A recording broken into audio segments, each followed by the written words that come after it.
नंदुरबार जिल्ह्यातील शहादा नगरपालिकेच्या वतीने चालवण्यात येणाऱ्या new municipal English medium school आणि कनिष्ठ महाविद्यालय इमारतीच्या देखभाल दुरुस्तीकडे दुर्लक्ष केले जात आहे।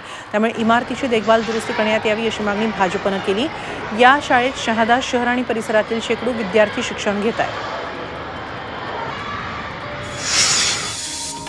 एसटी बसचा पत्रा निखळल्याने कोल्हापुरात एक विद्यार्थिनी जखमी झाली आहे। या विद्यार्थिनीला उपचारांसाठी प्रमिला राजे रुग्णालयात दाखल करण्यात आले। ग्रामीण भागात एसटी महामंडळ जुन्या जीर्ण झालेल्या बसेस पाठवत असल्याने नागरिकांनी संताप व्यक्त केला।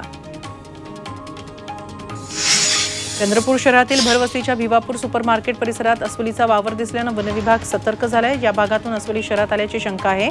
त्या ठिकाणी कॅमेरे आणि पिंजरे लावण्यात आलेत। लालपेठ भागातील जंगल परिसरालगतच्या रेल्वे ट्रॅक भागातून अस्वलीने प्रवेश केला, त्यामुळे नागरिकांमध्ये भीतीचे वातावरण आहे।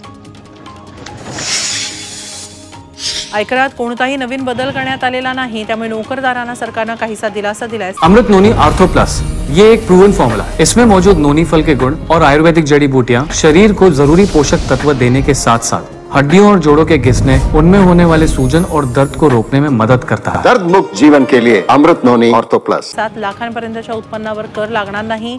जुनीच कर प्रणाली यंदाही लागू राहणार आहे। यंदाच्या बजेटमध्ये शेतीसाठी आधुनिक साठवणूक आणि पुरवठा साखळीवर भर देण्यात आलाय।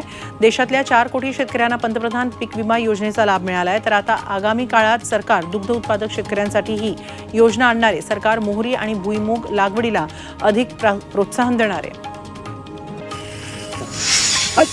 बजेटमध्ये मत्स्यपालनालाही चालना देणाऱ्या उपाययोजनाही मांडण्यात आल्या।